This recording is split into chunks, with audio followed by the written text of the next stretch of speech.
agricole de la région. Moi, je vais vous raconter un peu ce qui se passe, les relations qu'on a avec notre gouvernement, qui sont un petit peu difficiles.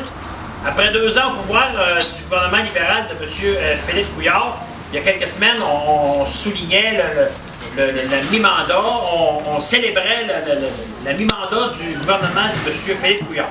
Célébrer, c'est un grand mot. Et puis, pendant les 2 premières années de mandat du gouvernement libéral, on a constamment dénoncé l'attitude de M. Pierre Paradis, le ministre de l'Agriculture.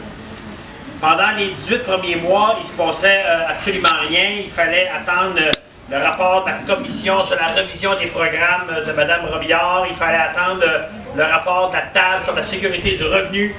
Il fallait attendre le rapport Pronovo sur la relève agricole. Il fallait attendre le rapport Gagné sur l'industrie acéricole.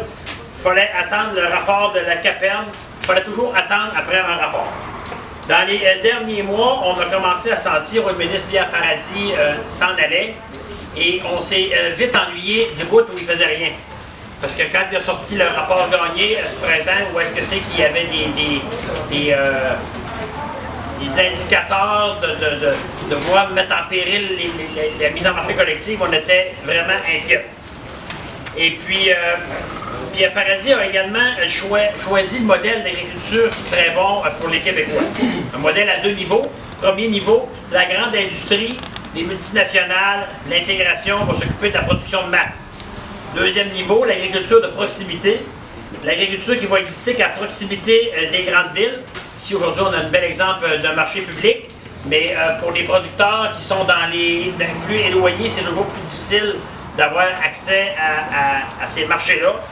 Et puis, c'est un modèle où est-ce que souvent les règles de salubrité, les règles de mise en marché sont plus difficiles à gérer. Entre les 2 modèles, des milliers d'entreprises agricoles de type familial qui ne font pas partie de la vision du ministre de l'Agriculture. Si vous avez déjà entendu Pierre Paradis prononcer le mot ferme familiale, ben, vous pourrez me le dire, moi je l'ai jamais entendu. Il a même choisi les productions qu'on va y pratiquer. La filière porcine a été choisie. J'ai bien dit la filière, je n'ai pas dit les producteurs de porc. La production bovine n'a pas été choisie. Malgré un marché intéressant dans les 2 dernières années, la production bovine continue de s'écrouler. On produisait il n'y a pas longtemps 175 000 bouvillons. On en produit maintenant moins de 100 000. Les programmes de sécurité du revenu ont tellement été saccagés par la financière agricole que les producteurs abandonnent, ne voulant pas revivre une prochaine crise. Dans le jargon de tous les jours, on a appelé ça le PAFRAT, le programme Casino. En vrai, c'est le programme, ça s'appelle le programme d'appui financier au regroupement et aux associations de producteurs désignés. Plutôt, c'était, à l'époque, des casinos forains qui finançaient plusieurs petits regroupements de producteurs pour favoriser leur développement. Les casinos, c'était utile pour le financement des expos agricoles, les associations de races. Si aujourd'hui on a des associations qui s'occupent des races patrimoniales, ben, c'est à partir de ces financements-là. Et puis là, le gouvernement a dit non, les casinos, ça c'est réservé à l'Auto-Québec. On va remplacer ça par le programme PAFRAD que je viens de expliquer. Et dès l'arrivée de Pierre Paradis au ministère de l'Agriculture, dans les 2 années de grande noirceur que je vous parlais tantôt, ça a niaisé, les montants prévus n'arrivaient pas. Certaines organisations ont dû slacker du monde, mettre du monde à pied. Certains se sont endettés et certains ont fermé leurs portes. Et celles qui ont resté n'ont même plus le personnel pour déposer des projets dans le nouveau programme. Bravo, M. le ministre. Comment aurait-on pu faire pire? Les expositions agricoles, les organisations portées à bout de bras par des centaines de bénévoles ont connu le nouveau programme de soutien seulement qu'au mois de juin. Le CQH, le Conseil québécois d'horticulture, est fermé. La Fédération des apiculteurs du Québec a toutes les misères du monde à rester en vie. Et ça, c'est 2 exemples, il y en a plein d'autres. En fin du compte, tous ces changements n'apporteront pas d'économie réelle au gouvernement. On désorganise sous prétexte de moderniser, on complexifie l'administration des fonds publics et on alourdit la tâche des fonctionnaires. Une décision déstructurante qui s'ajoute au bilan du ministre depuis sa nomination. Pierre Paradis, qui se promène à l'international pour défendre la gestion de l'offre, souhaite sa disparition dans l'industrie acéricole. Un petit peu inquiétant, on en parlait tout à l'heure. Pierre Paradis admire l'article 21 du rapport Gagné qui permettrait au ministre de l'Agriculture d'invalider ou d'intervenir dans les décisions de la Régie des marchés agricoles. Encore là, une chose qui est bien inquiétante, la Régie des marchés agricoles, un tribunal administratif qui a à veiller à la loi sur la mise en marché des produits agricoles, qui voit à ce que tout le monde se comporte comme il faut dans l'industrie. Pierre Paradis souhaiterait pouvoir intervenir dans ces décisions-là. Une affaire qui n'a pas d'allure. Comme le modèle que Pierre Paradis préconise ne touche que quelques entreprises agricoles, bien, il questionne régulièrement l'accréditation unique confiée à l'UPA depuis plus de 40 ans, qui représente 93% des producteurs agricoles du Québec. Après que la Fédération de la relève agricole du Québec ait sondé 700 jeunes de la relève et que ce sondage ait révélé que les jeunes aspirent à être propriétaires de leur terre et à y travailler à temps plein, ben, Pierre Paradis martèle le message que les jeunes sont freinés dans leurs aspirations par la mise en marché collective, les règles qui régissent l'agriculture moderne et qui ne peuvent pas atteindre les marchés et la valeur des quotas est trop élevée, etc., etc.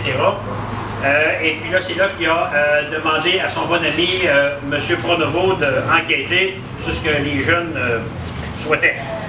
Après que l'UPA, depuis plusieurs années, souhaite et demande une révision du principe de taxation du foncier agricole pour le rendre comparable à d'autres systèmes de taxation appliqués dans d'autres provinces, ben, Pierre Paradis a annoncé des modifications mineures où est-ce qu'on va prendre l'argent du MAPAC pour la transférer au ministère du Revenu, sans aucune mesure pour freiner l'augmentation des coûts du programme, qui est rendu à plus de 130 millions de dollars et qui va continuer à augmenter.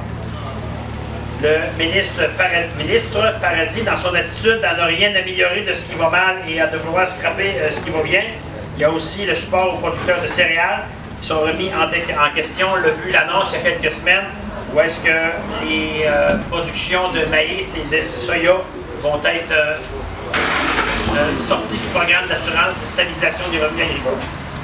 Puis au niveau des petites céréales, ben, les coûts de production ont tellement été dénaturés que les interventions du programme de sécurité du revenu vont intervenir de moins en moins. Pendant qu'aux États-Unis, on supporte l'agriculture à coût de plusieurs millions de dollars par jour, pendant qu'en Ontario, la première ministre, Mme Wynne, ancienne ministre de l'Agriculture, a adopté une politique agricole agressive où les projets de développement agricole sont partout en Ontario. Ben, au Québec, on ne veut pas croire que d'investir en agriculture, ce n'est pas une dépense, mais un investissement. L'autre semaine, on annonçait au niveau des maritimes des projets de développement en production bovine d'envergure. En Ontario, il y a des projets également de production de bœuf. Et on annonçait la semaine dernière l'implantation d'une serre expérimentale pour des projets séricoles. Puis vous remarquerez dans votre pochette qu'on vous a distribuée, on voit que les investissements au Québec et par rapport en Ontario et au reste du Canada, les investissements agricoles tendent à baisser alors que nos voisins sont en pleine expansion. Pierre Paradis abandonne le modèle agricole de ferme familiale qu'on s'est donné depuis plus de 50 ans. Une région comme Chaudière-Appalaches va être grandement affectée par la baisse de la production bovine. En Chaudière-Appalaches, on ne pourra pas produire des céréales comme au centre du Québec ou en Montérégie. Production bovine, la production ovine, c'est très important pour une région comme la nôtre. Et puis, il n'y a pas de programme, il n'y a pas de signal du gouvernement d'encourager ces productions-là.